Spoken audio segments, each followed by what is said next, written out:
In this video, Dr. Walsh is going to show us how to foam roll the calves, or the gastrocs and soleus, the muscles on the back side of the lower leg. She's going to start by sitting on the floor with the roller just beneath her calves. She's going to lift her hips up and put her weight on her hands and on her calves.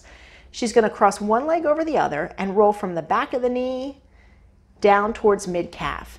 Now, most people don't have arms long enough or strong enough to roll the whole length of the calf, so we recommend that we roll in halves. The upper half of the calf back and forth. And doing this, she can rock her body to the outside and get more of the outside of the calf, and she can rock her body and her hips to the inside to get more of the inside of the calf. As with any other area, she's going to do 5 or 6 nice long, slow passes and put any pressure for about 30 seconds on any tender spot she might feel. Once she's done that, she can move that roller down to get the lower half of the calf, more the Achilles and the lower attachments of that gastroc and soleus muscle. Doing the same procedures, nice long slow passes, and then rocking her body in and out to get the inside and the outside of the calf. And then complete the same procedure on the opposite side to even them out.